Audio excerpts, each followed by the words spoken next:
하나님의 부르심에는 후회하심이 없네. 이 찬양 함께 올려드리면서 우리의 삶 속에 연애가 있도록 함께 고백하면 좋겠습니다. 하나님의 부르심에는 후회하심이 없네. 내가 이 자리에 선 것도 주의 부르심. 하나님의 부르심에는 결코 실수가 없습니다. 나를 부르신 하나님의 우리 한 번 더 처음부터 고백합니다. 하나님의 부르심에는 실수가 없습니다. 하나님의 부르심에는 여러분을 그렇게 불러주셨습니다. 우리 모두를 그렇게 불러주셨습니다. 우리 모든 자녀들을 그렇게 불러주셨습니다. 하나님의 부르심 결코 실수가 없습니다. 나를 부르신 하나님의 신실하심을 믿는 날 부르신 뜻 내 생각보다 크고 날 향한 계획 나의 지혜로 증명 못하나 가장 좋은 길로 가장 완전한 길로 오늘도 한 번 더 고백합니다. 날 부르신 뜻 내 생각보다 크고 날 향한 계획 나의 지혜로 증명 못하나 가장 좋은 길로 가장 완전한 길로 오늘도 날 이끄신 작은 나를 부르신 뜻을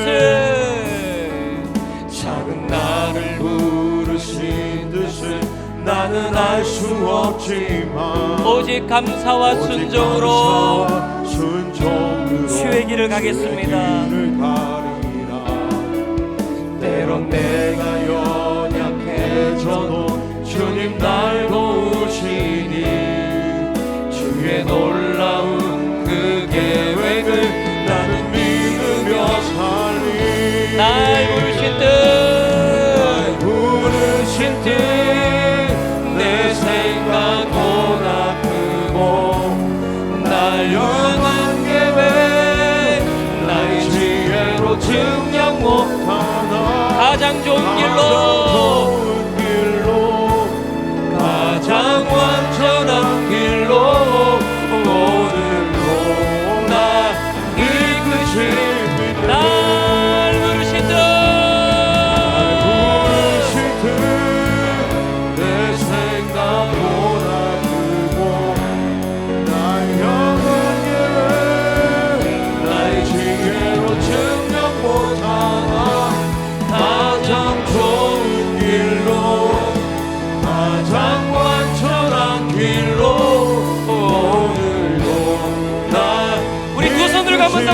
다 두 손 들고 날 부르신 뜻 내 생각보다 큽니다. 날 향한 계획 나의 지혜로 증명 못하나 가장 좋은 길로 인도하십니다. 가장 완전한 길로 오늘도 날 이끄시 할렐루야. 가장 좋은 길로 가장 선한 길로 가장 은혜의 길로 우리를 인도하여 주시는 줄로 믿습니다. 아멘이십니까? 이 시간 우리 환영하도록 합니다. 우리 자녀들 많이 왔습니다. 우리 앞에도 있고 뒤에도 있고 벌써 개학했는가 봐요. 교복 입고 온 친구들도 있네요. 우리 청년부터 우리 유아부, 영아부, 모든 유치부까지 모든 우리 자녀들 박수로 환영합니다. 환호로 환영합니다. 할렐루야. 여러분 잘 왔습니다. 여러분이 우리 충정교회의 미래입니다. 자, 오늘 말씀의 제목은 상황보다 더 중요한 것이라는 주제로 말씀을 나누고자 합니다. 우리가 성경을 읽다 보면 가끔씩은 이해도 되고 또 잘 받아들여지는 것이 있는 것을 반면에 잘 이해도 안 되고 잘 받아들여지지 않는 그런 부분들도 있는 것 같습니다. 저는 그 중에 하나가 저는 다니엘서 6장이 제게는 그렇게 다가왔습니다. 다니엘서 6장을 보면 하나님께서 왜 다니엘을 꼭 사자굴까지 들어가게 만드셨을까? 꼭 사자굴까지 왜 그냥 그렇게 지키고 보호하시는 것이 아니라 사자굴까지 꼭 경험하게 하시는, 꼭 방치하는 것 같은 그런 시간을 경험하게 하셨을까? 처음에는 저는 그것이 잘 납득이 되지 않았습니다. 여러분, 저는 이 말씀을 대하면서 그래서 하나님께서는 때로 우리의 삶에 마침표도 주시지만 쉼표도 주신다는 것을 이해할 필요가 있다고 생각합니다. 자, 여러분, 제가 무엇을 두 가지를 뭘 주신다고 할 수 있다고 말씀드렸습니까? 마침표도 주시지만 또 뭘 주신다고요? 쉼표도 주신다. 이걸 꼭 기억할 필요가 있다라고 말씀드리는 겁니다. 여러분, 우리가 살다 보면요, 이럴 때 있죠. 잠시 어려울 때가 있습니다. 잠시 위기 속에 있을 때가 있습니다. 그동안 잘했던 일들이 잠시 멈춰지게 되는 때가 있습니다. 그때는 마침표가 아닙니다. 그때는 쉼표입니다. 쉼표. 근데 우리가 그걸 쉼표로 이해하지 못하고 잘못해서 마침표로 이해하기 쉽더라라는 겁니다. 마침표로 이해해서 야, 더 이상은 길이 없구나, 더 이상은 방법이 없구나, 더 이상은 나아갈 기회가 없구나라고 이해할 수 있다라는 거죠. 그러나 그건 마침표가 아니다라고 하는 겁니다. 그건 쉼표로 이해하고 잘 반응해 가는 것이 너무너무 중요한데, 다니엘서 6장의 말씀이 바로 그런 모습을 보여주고 있다는 겁니다. 여러분, 이 다니엘의 이야기, 이 6장을 근거로 하고 다니엘 전체를 본다면 역사적으로는 한 제국이 멸망을 하고 새로운 거대 제국 하나가 다시금 세워지는 것으로 시작하는 것이 바로 이 다니엘의 배경이라고 할 수 있습니다. 자, 여러분, 다니엘서 5장 30절 31절 한 목소리로 합독해 보도록 하겠습니다. 시작. 그날 밤에 갈대 왕 벨사살이 죽임을 당하였고 메대 사람 다니오가 나라를 얻었는데 그때 다리오는 60세였더라. 아멘. 여기 말씀 보니까요, 그날 밤에 메대 사람 다리오가 다 왕으로 세워졌고 또 갈대 왕 벨사살은 죽임을 당했다는 이야기로 기록이 되어 있습니다. 이 말은 다시 말하면 바벨론이 이제 제일 마지막이었던 벨사살이 죽게 되므로 바벨론이 멸망을 하고 이제 새로운 제국 페르시아가 등장하고 메데 페르시아가 등장하게 되었다는 이야기로 시작이 되는 겁니다. 자, 여러분, 그런데 세계사를 조금 알고 계시는 분들은 이 말씀이 조금 이해가 안 되는 낯설음이 있는 부분이 있습니다. 그게 뭐냐? 31절 보시면 메대 사람 다리오가 나라를 얻은데 그때 다리오는 62세였다라는 내용으로 시작하는 이 부분입니다. 자, 여러분, 세계사의 역사를 보면요, 이 바벨론을 멸망시킨 왕이 누구냐? 고레스라는 왕입니다. 고레스 왕이 바벨론을 멸망을 시켰는데 정작 멸망을 시킨 왕은 왕으로 등장하지 않고 지금 다리오라는 사람이 왕으로 등장하고 있다는 겁니다. 이건 조금 세계사를 좀 이해할 필요가 있어서 지금부터 잠시간 역사 강의 조금 하도록 하겠습니다. 자, 지도 한번 보십시오. 지도를 보시게 되면 이렇게 중간에 초록색으로 크게 되어 있는 나라가 오늘 방금 언급했던 바벨론이라는 바벨론이 멸망하기 전에 영토의 부분을 지금 초록색으로 보여줍니다. 대각선 약간 오른쪽 올라가면요, 노란색으로 되어서 메데라는 제국이 노란색으로 뻗쳐가고 있는 모습을 지금 보여줍니다. 그리고 그 메데라는 제국이 다시 오른쪽으로 밑으로 대각선으로 내려오면 제일 작게 좀 초록색보다 좀 청색, 파란색이 좀 더 가까운 페르시아 나라가 등장을 합니다. 자, 여러분, 이 지도를 보면 어느 나라가 제일 작습니까? 지도만 보면 그렇죠, 페르시아가 제일 작은 나라입니다. 근데 이 페르시아란 나라가요, 이때만 해도 제일 작은, 여기 이 세 나라 중에 제일 작은 나라인데 국력을 점점 확장해 가기 시작합니다. 국력을 확장해 가면서 다음에 무슨 정책을 펼치느냐? 페르시아랑 메데라는 이 나라와 함께 혼인 외교를 합니다. 혼인 외교. 서로 결혼을 하게 되면서 이제 나라들이 서로 연합 국가를 점점 만들어 가는데, 그 혼인 외교를 통해서 혼혈 왕가가 만들어지고, 그리고 그 혼혈을 통해 한 사람 아이가 태어나는데, 그 사람이 누구냐? 페르시아에 태어난 아이가 누구냐? 바로 고레스라는 사람입니다. 여러분, 그런데 이 고레스가 이제 지도 이제 내려주셔도 되겠습니다. 이 고레스라는 사람이 굉장히 비상한 사람입니다. 세계사에도 이 고레스는 정말로 대단한 왕으로 현재도 그렇게 기록이 되어 있습니다.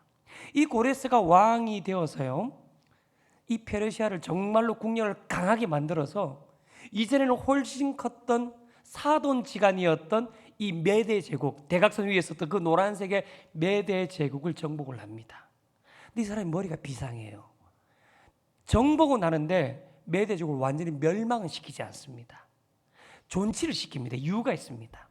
바로 왼쪽에 있는, 자기 나라에서 왼쪽에 있는 이 바벨론을 정복을 하고 싶은데 1대1로 싸우면 1대1로는 도저히 이길 방법이 없는 거예요. 그래서 메데 제국과 자신의 페르시아 제국을 연합 제국을 만듭니다. 그래서 나라 이름 하나가 등장합니다. 그게 메데 바사, 메데 페르시아, 이상한 이름 하나가 그래서 만들어지고 세계에서 그래서 그 이름이 등장을 하는 겁니다. 이 연합 제국을 만들어 가지고 결국은 바벨론을 완전하게 정복을 해 버립니다. 그게 아마 기원전 539년으로 저는 기억을 하고 있습니다. 이렇게 정복을 하고 난 다음에 아직 이 고레스의 마음에는 나는 아직 배가 고프다. 내가 정복하지 못한 땅이 너무너무 많다. 그래서 정복 전쟁을 더 하고 싶으니까 자기가 속했던 페르시아, 메데, 그리고 정복했던 바벨론까지 이 나라를 누구한테 맡기냐?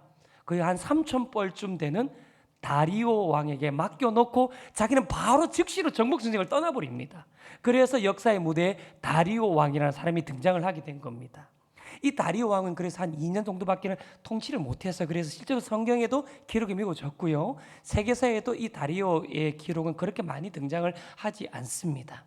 나중에 다리오 왕의 이 통치가 끝나고 난 다음에 고레스가 2년 정복전을 끝내고 저 위쪽 그 옆쪽 엄청나게 정복을 하고 난 다음에 2년 만에 돌아와서 다리오는 내려버리고 자기가 다시 긴 시간을 통치를 하게 됩니다.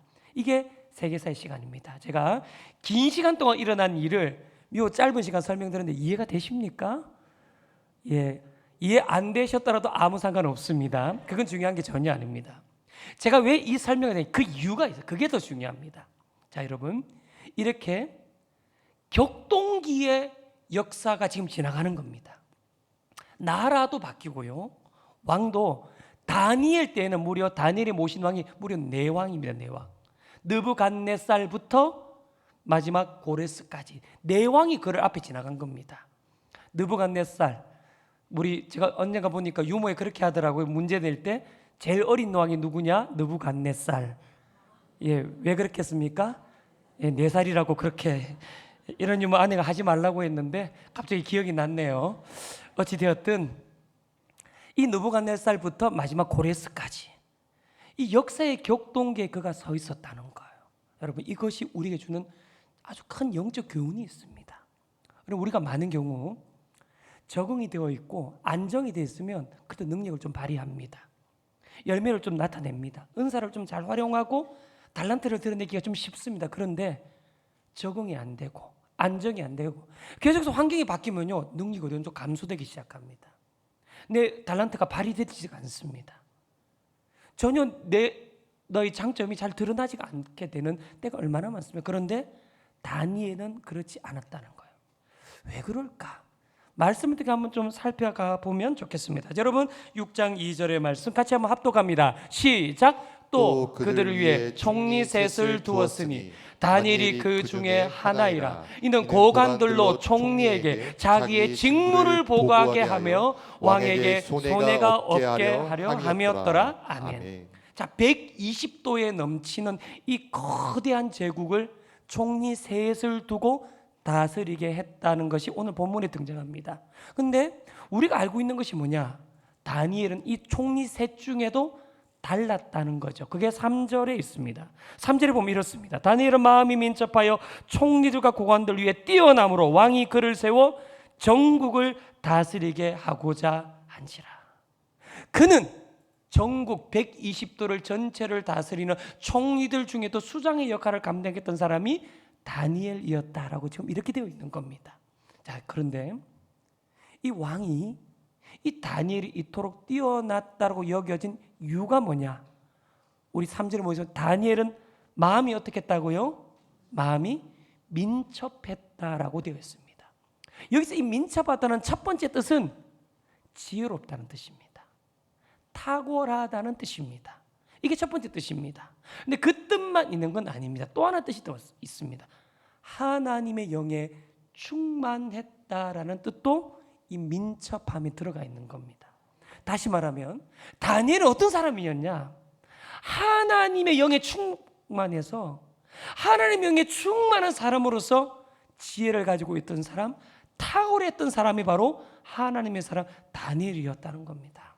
저는 이 자리에 있는 우리 모든 자녀들이 바로 이런 충만함으로 탁월한 하나님의 자녀들이 되기를, 또한 그 발걸음이 되기를 주님의 이름으로 축복합니다. 여러분의 가정의 모든 가족들이 바로 이런 은혜가 있게 되기를 주님의 이름으로 축복합니다. 다니엘이 바로 그런 사람이었다라고 하는 겁니다. 그런 사람으로 그게 서 있었다라고 그렇게 말하고 있습니다. 그런데 다니엘은 그걸로 끝나지를 않습니다.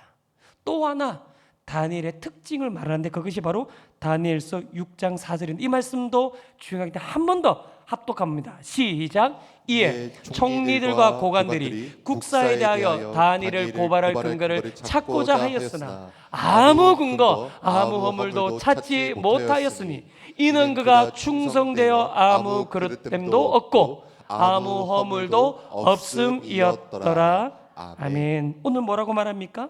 그는 충성되어서 아무 그릇됨도 없고 아무 허물도 없는 사람이었다라고 하는 겁니다. 다시 말하면 그는 하나님의 영에 충만한 영적인 사람으로 끝나지 않았다는 거예요. 그는 그가 맡은 총리의 그 역할, 그가 맡고 있는 그 직책, 그가 맡고 있는 그 역할을 정말로 신실한 모습으로 그렇게 반응하며 잘 감당했던 사람이 바로 다니엘이었다라고 지금 그렇게 기록하고 있습니다.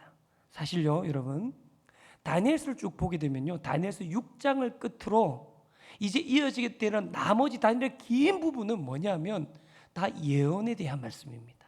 그래서 다니엘서를 부를 때 신학자들은 구약에 있는 요한계시록이다 이렇게 지칭하기도 합니다. 말세에 일어날 일, 앞으로 역사에 전개될 일들을, 말세 지말에 대한 일들을 다니엘이 정말 영적인 신비의 그 은혜를 가지고 예언해 놓은, 그래서 다니엘은 구약의 선지자라고 불려지기도 하는 겁니다. 선지서이기도 하고요. 이런 다니엘인데, 이런 다니엘이 자기가 맡았던 그 역할, 자기가 맡았던 그 직무와 책무를 신실하게 감당하고 있는 사람이 바로 다니엘이었다는 겁니다. 여러분, 왕은 4명이나 바뀌었습니다. 앞으로 고레스라 왕이 또 돌아오게 될 겁니다. 하지만 그는 지금 그 왕 앞에 자신의 모습을 정하고 있는 게 아니죠. 그는 지금 여전히 그 앞에 살아계신 하나님 앞에 자기의 삶의 태도를 신실하게 세워주고 가고 있는 모습을 다니엘서 1장부터 6장까지 계속해서 보여주고 있더라라는 것입니다.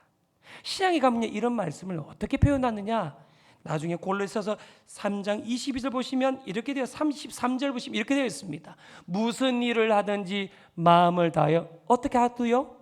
주께 하듯 하고. 무슨 일을 하든지 그 사람의 태도는 주께 하는 태도로 하는 그것, 그것이 다니엘에 보여준 모습이고 그것이 성도가 가져야 될 삶의 태도다라고 하는 겁니다. 여러분, 그래서 그런 사람에게는 어떤 은혜를 주시냐? 24절 보십시오. 이건 같이 읽습니다. 다 같이 시작. 이는 기업의 상을 주께 받을 줄 아나니 너희는 주 그리스도를 섬기느니라. 아멘. 이렇게 주께 하는 사람에게는 주께서 기업의 상을 주신다는 거예요. 주님만이 주시는 상이 있다는 거예요. 사람이 주는 것 말고, 사람이 허락하는 것 말고 하나님께서 이 영혼의 시간 속에 그리고 이 땅의 삶 속에 오직 주님만이 주실 수 있는 상을 허락하신 그 사람이 누구냐? 죽게 하듯 섬기는 태도로 서 있는 사람. 그 사람에게 바로 이런 은혜를 주신다라고 하는 겁니다. 사랑하는 여러분, 우리에게 여러 상황이 펼쳐집니다. 격동의 시간이 있을 때도 있습니다. 끊임없는 변화의 시간, 내가 적응이 안 되는 그런 시간과 상황이 펼쳐질 때 있습니다. 그러나 그래도 우리가 가져야 될 태도는 무엇입니까? 죽게 하듯 바로 그겁니다. 왜요? 그분이 우리에게 진정한 상을 주시는 분이 되시기 때문입니다. 우리 곧 있으면 우리 현수막에 붙어 있는 것처럼 새롭게 비상하라라는 주제로 새겹절 특별 새벽 기도를 하게 됩니다. 이번 새벽 기도회를 준비하면서요, 저는 이 죽게 하듯 하라 그리고 기업의 상을 주시는 분이시다는 이 말씀을 근거해서 특별히 우리 특별 새벽 기도에 나오는 모든 자녀들, 월요일부터 금요일까지 하루도 결석하지 않는 자녀들에게는 교회에서 선물을 주려고 합니다. 어른들은 없습니다. 이해해 주십시오. 말씀에 근거해서 하는 것입니다. 우리 자녀들이 여기서 자녀들은 그럼 나는 포함되는 건가? 우리 청년부부터 마지막 우리 모든 유아부까지 다 포함이 됩니다. 무슨 선물인지는 뭐 아주 큰 건 아니지만 나중에 알리도록 하겠고요. 왜 그렇게 하느냐? 우리가 하나님 앞에서 죽게 하듯 살아가는 그 삶에는 상이 있다는 것을 우리 자녀들이 알았으면 좋겠습니다. 우리 성도들 알고 계시지 않습니까? 우리가 주님께 믿음으로 살아가는 때는 물론 고난도 있고요, 십자가도 있습니다. 그러나 그것만 있었습니까? 하나님 주시는 상도 있게 된 줄로 믿습니다. 그걸 말하는 겁니다. 제가 이 말씀을 준비하는데 이 말씀 준비하는 즈음에 제가 로마서 말씀을 통독을 하게 됐거든요. 근데 이 말씀과 연결돼서 참 깊은 깨달음이 되었던 부분이 있습니다. 자, 그럼 여러분 로마서 말씀 같이 한번 읽어보겠습니다. 8장 22절 말씀 합독합니다. 시작. 피조물이 다 이제까지 함께 탄식하며 함께 고통을 겪고 있는 것을 우리가 아느니라. 그럼 이 말씀 보면요, 이 말씀이 다니엘서의 말씀과 또 좀 전에 보았던 골로새서 말씀과 무슨 연관이 있겠나 이런 생각이 드시지 않습니까? 근데 이 말씀을 제가 통독을 하다가 고통을 겪는다는 말씀의 뜻을 찾아보고 참 마음에 깊은 깨달음이 됐습니다. 여러분, 여기에 있는 고통을 겪는다 이 뜻은요, 엄마가 아이를 낳을 때 산고의 고통을 겪는 그 고통을 말하는 의미를 여기 담고 있는 겁니다. 이 고통이라는 의미는 다시 말하면 예수 그리스도의 군을 겨누는 온 피조물들이 고통인데 그 고통은 장례식장의 고통이 아니라는 거예요. 이 고통 겪고 나면 이제 죽는 것이 아니고, 이 고통 겪고 나면 이제 끝나는 것이 아니고, 여기서 말하는 고통을 겪는다, 주 예수 그리스도의 구원을 겨누는 모든 피조물들이 고통을 겪는다는 것은 앞으로 마치 엄마가, 그 아이의 엄마가 아이를 놓게 되는 그 산고의 고통 뒤에 아이가 태어나는 그 기쁨이 기다리고 있는 산고의 고통, 생명의 고통을 지금 의미하고 있는 부분이 바로 이 말씀입니다. 여러분, 보통 이래서요, 미국 같은 경우에는 우리 아이를 놓을 때 산모만 들어간 것이 아니라 보니까 제가 얘기를 들어보니까 남편들도 들어간다고 그러더라고요. 너무 아프면 가끔은 남편 머리를 머리카락을 잡고 흔들기도 한다고 하고, 또 너 때문에 내가 이렇게 아픈 거라고 소리 지르기도 하고, 이런 얘기를 제가 들어본 적도 있습니다. 저는 우리 대한민국의 법처럼 남편이 들어가지 않는 것이 그래서 너무나도 좋은 것 같아요. 대한민국은 남편이 들어가지 않지 않습니까? 여러분, 제 아내도요, 첫째를 가졌을 때 큰아이가 뱃속에 있을 때 그 큰아이가 아내의 그 허리에 신경을 뱃속에 대할 때 누르게 되어서 긴 시간 동안 상당히 고통을 당했습니다. 일어서지도 못하고 뭐 걷지도 못하고 꽤 오랜 시간 동안 큰 고통을 당했어요, 사실은. 저는 그걸 볼 때 둘째는 안 낳을 거라고 생각했습니다. 근데 둘째 가지고 또 둘째를 기쁨으로 낳더라고요. 왜 그게 가능하겠습니까? 첫째를 낳을 때 고통도 있었지만 생명의 기쁨이 있는 거 아닙니까? 생명의 희열이 있는 거 아니겠습니까? 그러니까 그 고통의 시간을 지나서 그 생명과 소망의 기쁨이 둘째를 가지게 하는 통도 되더라고요. 사랑하는 여러분, 우리도 마찬가지입니다. 우리가 혼란의 시기를 살아가고 격동의 시기를 살아갈 때 믿음의 태도로 살아가면 그것이 굉장히 장애가 되고 어려울 때 있습니다. 그러나 그래도 신실한 하나님을 바라보고 신실한 태도로 살아가는 겁니다. 그러면 생명의 기쁨이 있게 되는 줄로 믿습니다. 상 주시는 은혜가 있게 되는 줄로 믿습니다. 사랑하는 성도 여러분, 여러분의 삶이 어떤 상황이 펼쳐진다고 할지라도 끝까지 신실한 하나님의 사람의 모습으로 살게 되기를 주님의 이름으로 축복합니다. 상황보다 중요한 것 우리의 태도입니다. 상황보다 훨씬 더 중요한 것 하나님을 향한 신실한 우리의 태도. 이 땅을 살아간 우리의 성실한 태도가 상황을 뛰어넘는 생명의 기쁨이요, 상황을 뛰어넘는 하나님의 상을 받아 누리게 하는 통로가 되는 줄로 믿습니다. 오늘 말씀 보니까 이렇게 정말 탁월했던 하나님 영에 충만했던 다니엘을 옆에 있는 신하들은 계속 시기하고 질투하고 그냥 내버려 두지를 않습니다. 자, 우리 여러분 7절 말씀, 6장 7절 말씀 합독하도록 하겠습니다. 7절 말씀 띄워주십시오. 시작. 나라의 모든 총리와 지사와 총독과 법관과 간원이 의논하고 왕에게 한 법률을 세우며 한 금령을 정하실 것을 구하나이다. 왕이여, 그것은 곧 이제부터 30일 동안에 누구든지 왕 외에 어떤 신에게나 사람에게 무엇을 구하면 사자굴에 던져 놓기로 한 것이니이다. 아멘. 이 말씀, 이제 다니엘을 모함해서 특별히 그가 가지고 있는 신앙과 율법에 근거한 그 삶, 그걸 근거해서 기도하는 그를 고발하게 되므로 사자굴로 던져 넣게 되는 장면으로 이 단초가 되는 7절의 말씀이 시작되고 있습니다.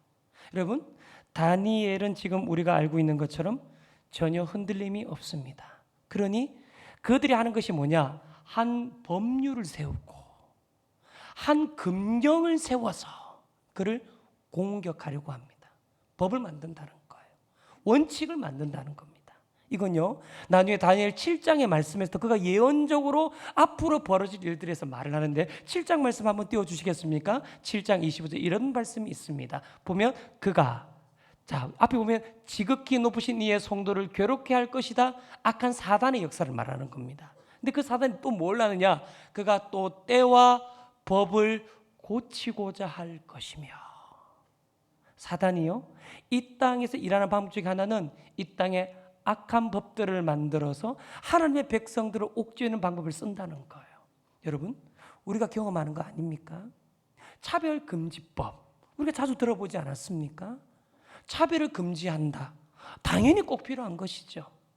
평등하게 한다, 당연히 필요한 것이죠. 그러나 차별을 금지한다는 명목해서 성경에 근거한 동성애는 성경의 창세기부터 요한계시까지 다 죄라고 나와 있으니 서유기자는 당연히 이것은 죄라고 말할 수밖에 없는데 이것조차 처벌하게 되는 이 법, 이것이 어떻게 선한 법이라고 할 수 있겠습니까?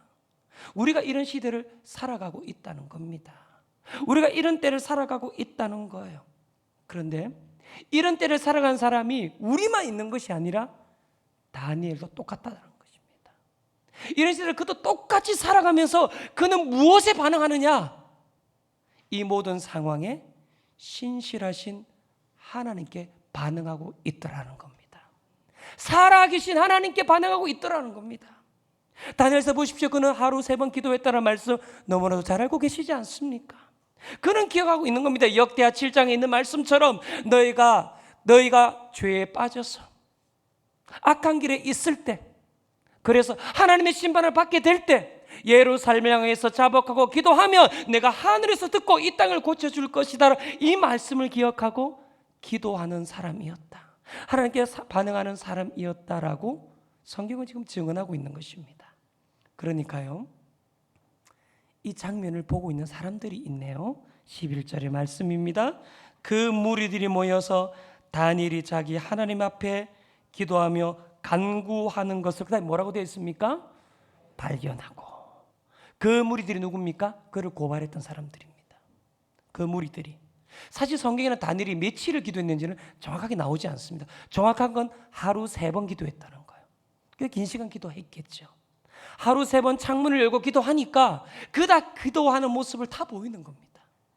그를 고발하는 자들이 정확하게 그 모습을 보고 있는 겁니다. 그것이 그를 고발하는 단초가 된 거죠. 자, 그를 고발하는 자들이 그를 보고 있습니다.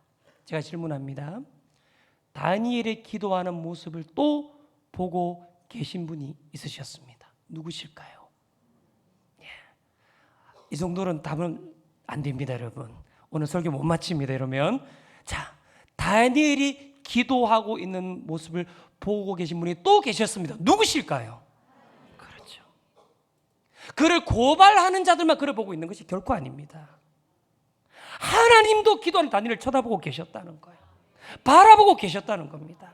사랑하는 여러분, 우리의 삶도 똑같습니다.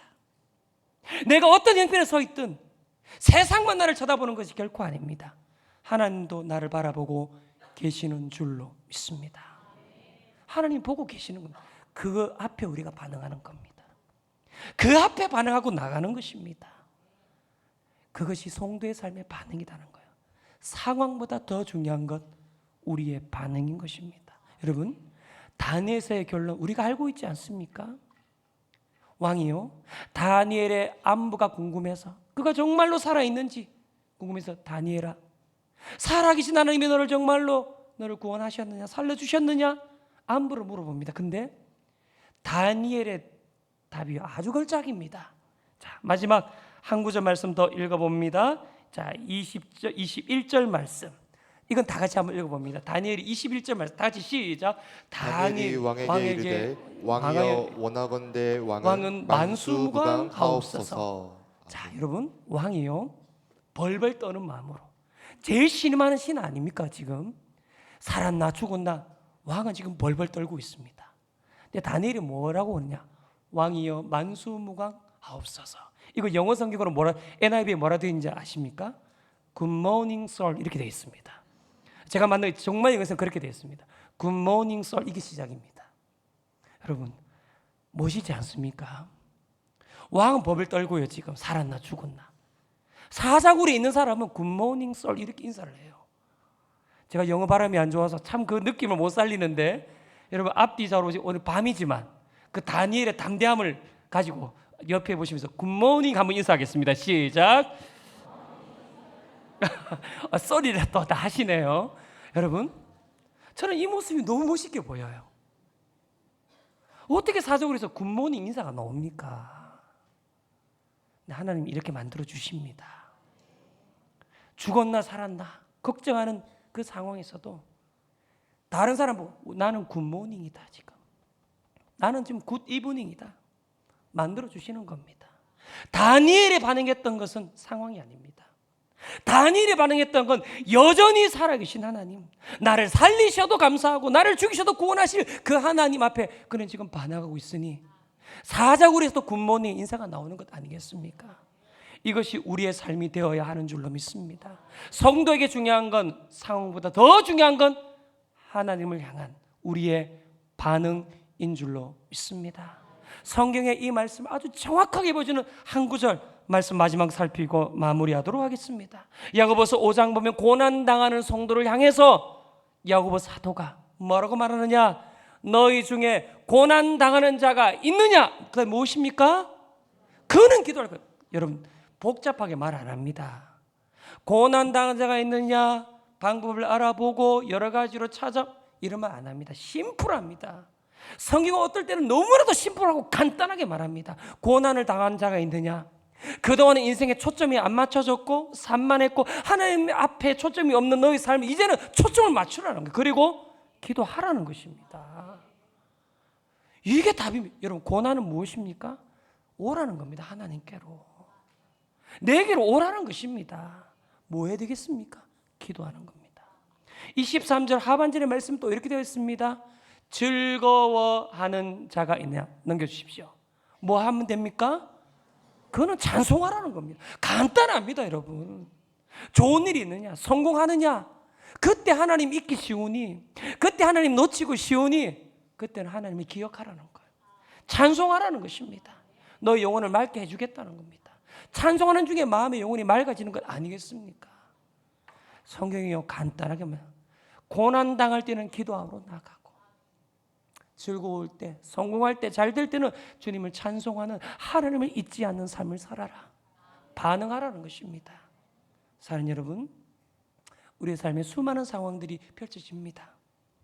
그러나 우리는 상황보다 훨씬 더 중요하게 될 것이 있습니다. 그것은 바로 하나님께 내가 어떻게 반응하고 있는가입니다. 저는 고난일 때는 기도하고, 즐거울 때는 찬송하고, 사자굴에 들어가도 하나님께 반응하는 굿모닝의 고백이 우리의 고백이 되기를 주님의 이름으로 축복합니다. 여러분, 혼란의 시기를 살아갑니다. 적응 안 될 때 있습니다. 어차피 성도는 이 땅에 적응하기 위해 살아가는 것이 아닙니다. 어차피 이 세상은 우리에게 적응이 안 되는 것입니다. 성도는 승리하기 위해 살아가는 겁니다. 적응 안 되는 겁니다. 원래 적응되는 게 신기한 겁니다. 이 땅에 이 타락한 문화가 어떻게 성도에게 적응이 되겠습니까? 그러니 우리에게는 승리가 필요한 것이고, 그런데 우리에게는 오늘도 상황보다 하나님과 나의 온전한 태도, 그것이 더 중요한 것인 줄로 믿습니다. 이런 믿음의 아름다운 삶과 고백이 우리 모든 성도님의 삶이 되기를 주님의 이름으로 축복합니다. 축복합니다. 다 자리에 일어나시겠습니다.